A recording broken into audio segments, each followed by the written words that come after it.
Page SEO. Organic traffic increase ചെയ്യാൻ, അതുപോലെ തന്നെ നമ്മുടെ വെബ്സൈറ്റിൻ്റെ റാങ്ക് ചെയ്യാൻ എന്തൊക്കെ ചെയ്യണം, ഇതിൻ്റെ ബേസിക്സ് ഒക്കെയാണ് നമ്മളിപ്പോൾ പഠിച്ചുകൊണ്ടിരിക്കുന്നത്.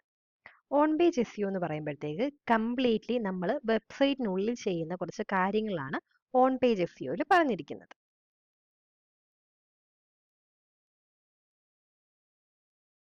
എന്തുകൊണ്ടാണ് ഓൺ പേജ് SEO ഈ 2025 റൂൾ ചെയ്യുന്നത്?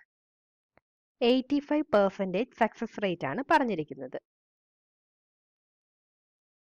ടോപ്പ് SEO എക്സ്പേർട്ടായ ഓൾഗ സാർ പറയുന്നത് SEOന്റെ സക്സസിന്റെ 85% ഓൺ പേജ് SEO ആണ് ചെയ്യുന്നത്. അതായത് ടൈറ്റിൽസ്, ഹെഡിങ്സ്, കണ്ടന്റ്, സ്ട്രക്ചർ ഇതൊക്കെ ബേസ് ചെയ്തിട്ടായിരിക്കും നമ്മൾ റാങ്ക്. അതേപോലെ തന്നെ 96.55% ആണ് ഫെയിലിയറും പറയുന്നത്. Ahrefs ഡേറ്റ അനുസരിച്ച് 96.55% വെബ് പേജസും ഗൂഗിൾ ത്രൂ അതിന് വെബ്സൈറ്റ് ട്രാഫിക് ഇല്ല. മെയിൻലി പ്രോപ്പറായിട്ടുള്ള ഓൺ പേജ് SEO നമുക്ക് കംപ്ലീറ്റ് കൺട്രോൾ നൽകും. എന്തിലൊക്കെയാണ് കംപ്ലീറ്റ് കൺട്രോൾ കിട്ടുന്നത്? കണ്ടന്റ് സ്ട്രക്ചർ, അതുപോലെ തന്നെ യൂസർ എക്സ്പീരിയൻസ്, ഇതിലൊക്കെയാണ് കംപ്ലീറ്റ് കൺട്രോൾ നമ്മൾക്ക് ലഭിക്കുന്നത്. What is on page SEO? On page SEO എന്താണ്? Improving our website pages. നമ്മുടെ വെബ്സൈറ്റിന്റെ പേജസിനെ ഇംപ്രൂവ് ചെയ്യാൻ വേണ്ടി യൂസ് ചെയ്യുന്ന ഒരു പ്രോസസ്സാണ് SEO. അതിൽ പറയുന്ന ഒന്നാണ് on page.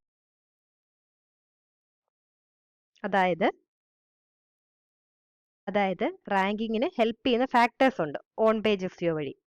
Good quality content, using right keywords, അതുപോലെ തന്നെ ആഡിങ് ടൈറ്റിൽ, ഡിസ്ക്രിപ്ഷൻ, ഇതൊക്കെയാണ് ഓൺ പേജ് SEO വഴി നമുക്ക് ആഡ് ചെയ്യാൻ പറ്റുന്നതും. അതേപോലെ തന്നെ റാങ്കിങ്ങിന് ബേസിക് HTML സ്ട്രക്ചർ. HTML സ്ട്രക്ചറിനകത്ത് ആദ്യം നമ്മൾ HTML ഒരു ടാഗ് ഓപ്പൺ ചെയ്യുക. അത് കഴിഞ്ഞിട്ട് ഹെഡ് ടാഗിനുള്ളിലാണ് നമ്മൾ മെറ്റാ ഡിസ്ക്രിപ്ഷനും ടൈറ്റിലും കൊടുക്കേണ്ടത്. മെറ്റാ ഡിസ്ക്രിപ്ഷൻ എന്ന് പറയുമ്പോഴത്തേക്ക് അതിനൊരു നെയിം കാണും, ഒരു കണ്ടന്റും കാണും. മെറ്റാ ടാഗ് ഓപ്പൺ ചെയ്യുന്നു, നെയിം ഈക്വൽ ടു എന്ന് പറഞ്ഞ് ഡബിൾ കോട്ട്സിനുള്ളിൽ എന്താണോ നമ്മൾ ഉദ്ദേശിക്കുന്നത് അത് കൊടുക്കുക. അതുപോലെ തന്നെ കണ്ടന്റിനുള്ളിൽ അതിനെ പറ്റിയുള്ള എന്തെങ്കിലും ബ്രീഫായിട്ടുള്ള ഡിസ്ക്രിപ്ഷനും കൊടുക്കാം. ഫോർ എക്സാമ്പിൾ നെയിമിനുള്ള. അതേപോലെ തന്നെ നമുക്ക് ടൈറ്റിലും കൊടുക്കാൻ വേണ്ടി പറ്റും. എന്നിട്ട് ഹെഡ് ടാഗ് ക്ലോസ് ചെയ്തിട്ട് നമ്മൾ ബോഡി പാർട്ടിലോട്ട് വരും. ബോഡി പാർട്ടിൽ mainly on page SEO focus ചെയ്യുന്ന ഹെഡിങ്സ്. H1 to H6 വരെയാണ് നമുക്ക് ഹെഡിങ്സ് വരുന്നത്. H1, H2, H3, H4, H5 and H6.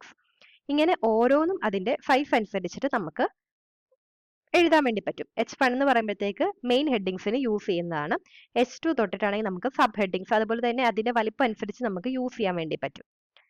Paragraph പിന്നെ SEO വഴി നമുക്ക് ഇൻക്ലൂഡ് ചെയ്യാൻ പറ്റുന്നതാണ് പാരാഗ്രാഫ്. നമുക്ക് 2 or 3 എത്ര വേണമെങ്കിലും പാരാഗ്രാഫ് നമുക്ക് യൂസ് ചെയ്യാം. അതിന്റെ കൂട്ടത്തിൽ നമുക്ക് ബോൾഡ് വേണം എന്നുണ്ടെങ്കിൽ B ടാഗ് യൂസ് ചെയ്യാം, ഇറ്റാലിക്സ് ആണെങ്കിൽ I ടാഗ് യൂസ് ചെയ്യാം, അതുപോലെ തന്നെ എന്തെങ്കിലും അണ്ടർലൈൻ ചെയ്യുകയാണെങ്കിൽ U ടാഗ് യൂസ് ചെയ്യാം. നോർമൽ HTML ടാഗ്സിനകത്ത് നമുക്ക് യൂസ് ചെയ്യുന്നതൊക്കെ നമുക്ക് ഇവിടെ യൂസ് ചെയ്യാൻ വേണ്ടി പറ്റും. എന്നിട്ട് ഇമേജ് ടാഗും അതുപോലെ തന്നെ ലിങ്കിന് വേണ്ടി Ahref ടാഗും നമുക്ക് യൂസ് ചെയ്യാൻ വേണ്ടി പറ്റും. A ടാഗ്, ആങ്കർ ടാഗ് ആണ് നമ്മൾ ലിങ്ക്സിന് വേണ്ടി യൂസ് ചെയ്യുന്നത്. അതുപോലെ തന്നെ IMG SRC വെച്ചിട്ട് നമുക്ക് ഇമേജസ് കൊടുക്കാൻ വേണ്ടി പറ്റും. ഒരു ബേസിക് SEOയിൽ ചെയ്യുന്നത്, അതായത് ഓൺ പേജ് SEOയിൽ നമുക്ക് HTMLനകത്ത് ഇൻക്ലൂഡ് ചെയ്യാൻ പറ്റുന്ന കാര്യങ്ങളാണ് നമ്മൾ ഇത്രയും നേരം നോക്കിയത്.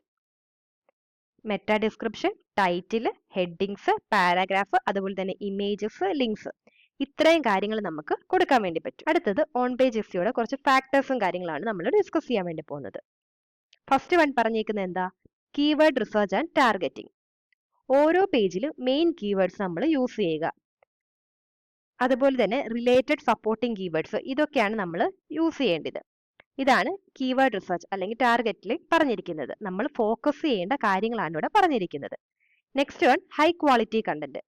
യൂസ്ഫുൾ, ട്രസ്റ്റ്വർത്തി ആയിട്ടുള്ള കണ്ടന്റ്സ് നമ്മൾ എഴുതാൻ വേണ്ടി സഹായിക്കും. ഹൈ ക്വാളിറ്റി കണ്ടന്റ്, അതായത് യൂസ്ഫുൾ ആയിട്ടുള്ളതും ട്രസ്റ്റ്വർത്തി ആയിട്ടുള്ള കണ്ടന്റ്സ് നമ്മൾ എഴുതുക. അതാണ് ഹൈ ക്വാളിറ്റി കണ്ടന്റിൽ പറയുന്നത്. Next one meta optimization. Meta optimization SEO friendly ആയിട്ടുള്ള ടൈറ്റിൽസ്, ഹെഡിങ്സ്, ഡിസ്ക്രിപ്ഷൻ ഒക്കെ നമ്മൾ ക്രിയേറ്റ് ചെയ്യുക. എന്തിന്? കൂടുതൽ ക്ലിക്സ് ഒക്കെ നേടാൻ വേണ്ടിയിട്ട് ഇത് നമുക്ക് ഹെൽപ്ഫുൾ ആയിരിക്കും. Next technical elements. ടെക്നിക്കൽ എലമെന്റ്സിൽ എന്തൊക്കെ വരും? Clear URLs, optimal images. Technical elements technical എലിമെന്റ്സിൽ എന്തൊക്കെ വരും? ക്ലിയർ URLs, അതുപോലെ തന്നെ എന്താ ഒപ്റ്റിമൈസ്ഡ് ആയിട്ടുള്ള ഇമേജസ്, ഇതൊക്കെ ആയിരിക്കും യൂസ് ചെയ്യുക.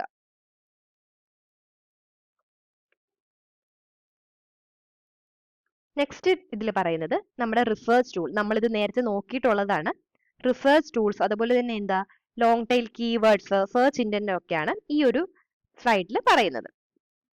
നമുക്ക് low competition but high volume തരുന്ന കീവേഡ്സ് കണ്ടെത്താൻ വേണ്ടിയിട്ട് ഫെംബ്രഷ്, Ahref, ഗൂഗിൾ കീവേഡ് പ്ലാനർ ഇതുപോലുള്ള ടെക്നിക്കൽ ആയിട്ടുള്ള ടൂൾസ് നമുക്ക് യൂസ് ചെയ്യാൻ വേണ്ടി പറ്റും.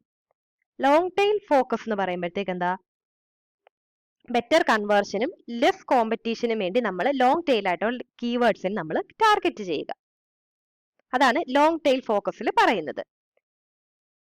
സെർച്ച് ഇന്റന്റിൽ പറയുന്നത് എന്താ understand what the user want. അതായത് യൂസർ എന്താണ് അന്വേഷിക്കുന്നത് എന്ന് മനസ്സിലാക്കി അതിനുള്ള ഇൻഫോർമേഷൻ നമ്മൾ കൊടുക്കുക. നെക്സ്റ്റ് എന്താ content quality and user experience. ഇതിൽ പറയുന്നത് don't use thin or auto generator contents. അതായത് ഏത് തരത്തിലുള്ള കണ്ടന്റ്സും കാര്യങ്ങളും നമുക്ക് യൂസ് ചെയ്യാം, അല്ലെങ്കിൽ അതിന്റെ ക്വാളിറ്റി ഏത് ബേസിലായിരിക്കും, അതൊക്കെയാണ് ഇവിടെ പറയുന്നത്. യൂസറിന്റെ ക്വസ്റ്റ്യൻസിന് ആക്യുറേറ്റ് ആയിട്ടുള്ളതും അതായത് കംപ്ലീറ്റ് ആയിട്ടുള്ളതുമായിട്ടുള്ള ഇൻഫോർമേഷൻസ് നമ്മൾ കൊടുക്കുക. Use short paragraph and clear headings for easily reading. പെട്ടെന്ന് നമുക്ക് റീഡ് ചെയ്യാൻ വേണ്ടിയിട്ട് ഷോർട്ട് പാരഗ്രാഫ്, അതുപോലെ തന്നെ ക്ലിയർ ആയിട്ടുള്ള ഹെഡിങ്സ്. ആ ഹെഡിങ്സ് വായിച്ചാൽ മനസ്സിലാകണം നമ്മൾ എന്തൊക്കെയാണ് അതിൽ കൊടുത്തിരിക്കുന്നത്, ആ കണ്ടന്റ് എന്തുകൊണ്ടാണ് ഉദ്ദേശിച്ചേക്കുന്നത് എന്നുള്ളത്. അതുപോലെ തന്നെ AI-ക്കും സെർച്ച് എഞ്ചിൻസിലും മനസ്സിലാക്കാൻ കഴിയുന്ന വിധത്തിലുള്ള കണ്ടന്റ്സ് നമ്മൾ അറേഞ്ച് ചെയ്യുക. എൻഗേജ്മെന്റ് ഒപ്റ്റിമൈസേഷനിൽ പറയുന്നത് users longer time page use ചെയ്യാൻ സഹായിക്കുക. എൻഗേജ്മെന്റ് ഒപ്റ്റിമൈസേഷൻ ഇതിൽ പറയുന്നത് users longer time page use ചെയ്യാൻ വേണ്ടി സഹായിക്കുക. അതുപോലെ തന്നെ വീഡിയോസ്, ഇമേജസ് ഒക്കെ യൂസ് ചെയ്ത് ബൗൺസ് റേറ്റ് റെഡ്യൂസ് ചെയ്യുക. ക്ലിയർ നാവിഗേഷൻസ്, അതുപോലെ തന്നെ എന്താ strong call to be action buttons ഒക്കെ നമ്മൾ ആഡ് ചെയ്യുക.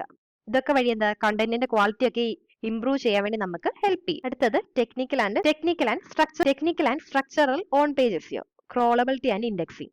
ഇതിൽ പറയുന്നത് സെർച്ച് എഞ്ചിൻ ബോർഡ്സ് നമ്മളുടെ പേജിനെ എങ്ങനെ എളുപ്പത്തിൽ കണ്ടെത്താം, അതുപോലെ തന്നെ ഇൻഡെക്സ് ചെയ്യാൻ കഴിയുമെന്ന് ഉറപ്പുവരുത്തുക. അതായത് എത്രയും ഫാസ്റ്റിൽ നമ്മളതിനെ ക്രോൾ ചെയ്ത് ഇൻഡെക്സ് ചെയ്യാൻ ഹെൽപ്പ് ചെയ്യും എന്നുള്ളത് നമ്മളത് കംപ്ലീറ്റ്ലി മനസ്സിലാക്കുക, എത്രത്തോളം ടൈം എടുത്തിട്ടായിരിക്കും ഇത് ചെയ്യുന്നത് എന്നുള്ളത്. പെർഫോമൻസ് ഒപ്റ്റിമൈസേഷനിൽ പറയുന്നത് പേജ് സ്പീഡ് ഇംപ്രൂവ് ചെയ്യുക, അതുപോലെ തന്നെ എന്താ മൊബൈൽ ഫ്രണ്ട്ലി ഡിസൈൻസ്, അതുപോലെ തന്നെ അതൊക്കെയാണ് യൂസ് ചെയ്യുക. അതായത് പേജ് സ്പീഡ് ഇംപ്രൂവ് ചെയ്യുക, അതുപോലെ തന്നെ എന്താ performance optimization page speed improve ചെയ്യുക, അതുപോലെ മൊബൈൽ ഫ്രണ്ട്ലി ഡിസൈൻ യൂസ് ചെയ്യുക. ഇത് രണ്ടും ഗൂഗിൾ റാങ്കിങ്ങിന്റെ ഒരു ഫാക്ടേഴ്സ് ആണ്. അതായത് ഇത് രണ്ടും ഫോളോ ചെയ്യുന്നുണ്ടെന്ന് നമ്മൾ ഉറപ്പുവരുത്തുക. ഇത് രണ്ടും ഗൂഗിൾ റാങ്കിങ്ങിന്റെ ഫാക്ടേഴ്സ് ആണ്. സെക്യൂരിറ്റി ആൻഡ് ട്രസ്റ്റ്, നമ്മുടെ സൈറ്റിന്റെ സെക്യൂരിറ്റിക്ക് വേണ്ടി HTTP, അതുപോലെ തന്നെ എന്താ പ്രോപ്പർ ആയിട്ടുള്ള SSL സർട്ടിഫിക്കറ്റ്സ് ഒക്കെ യൂസ് ചെയ്യുക, സെക്യൂരിറ്റിക്കും ട്രസ്റ്റിനും വേണ്ടി. Next one measuring and maintaining on page SEO success. Implementation pages improve ചെയ്യാൻ വേണ്ടി ഫെംബ്രഷ്, on page SEO checker, Google Analytics പോലുള്ള ടൂൾസ് യൂസ് ചെയ്യുക. പെർഫോമൻസ് മോണിറ്ററിംഗിൽ പറയുന്നത് റെഗുലർലി CTR, അതായത് ക്ലിക്ക് ത്രൂ റേറ്റ്, അതുപോലെയുള്ള ബൗൺസ് റേറ്റ്, കീവേഡ് റാങ്കിങ് ഇതൊക്കെ ചെക്ക് ചെയ്യുക. കണ്ടന്റ് റിഫ്രഷിംഗിൽ പറയുന്നത് കണ്ടന്റ് റിഫ്രഷിംഗ് ഇതിൽ പറയുന്നത് കണ്ടന്റ്സിന് അപ്ഡേറ്റ് ചെയ്യുക.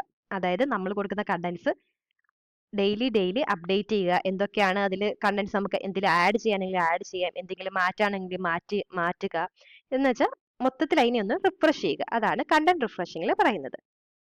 കണ്ടിന്യൂസ് ഒപ്റ്റിമൈസേഷൻ, നമ്മുടെ പേജ് ഇപ്പോൾ റാങ്ക് ഫസ്റ്റിൽ എത്തിയാലും ആ ഫസ്റ്റ് റാങ്ക് തന്നെ തുടരാൻ വേണ്ടി കണ്ടിന്യൂസ് ആയിട്ട് നമ്മൾ ആ പേജിനെ ഇങ്ങനെ മെയിൻറ്റെയിൻ ചെയ്തുകൊണ്ടേയിരിക്കും. അതായത് SEO നമ്മൾ ചെയ്തുകൊണ്ടേയിരിക്കണം. ഇതൊരു കണ്ടിന്യൂസ് ഓൺഗോയിങ് പ്രോസസ് ആണ്. ഇതിൽ പറയുന്നത് മൊത്തത്തിൽ നമ്മുടെ ഒരു ഓവറോൾ ആണ് on your on page SEO.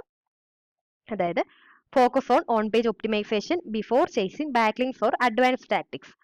ബാക്ക്ലിങ്കിങ് ഇതുപോലെ പല ഫാക്ടേഴ്സ് ഉണ്ട് SEO ചെയ്യാൻ വേണ്ടിയിട്ട്.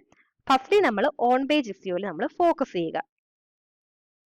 അതുപോലെ തന്നെ കീവേഡ്സും കാര്യങ്ങളൊക്കെ ഉപയോഗിച്ചിട്ട് നമ്മൾ അതിനെ ഏറ്റവും ടോപ്പിൽ എത്തിക്കാൻ വേണ്ടി ഹെൽപ്പ് ചെയ്യുക. ഒരു സ്ട്രോങ് ഫൗണ്ടേഷൻ നമ്മൾ ഓൺ പേജ് SEOയിലൂടെ ബിൽഡ് ചെയ്തെടുക്കുക. ഇതാണ് ഓൺ പേജ് SEOയിൽ പറയുന്നത്.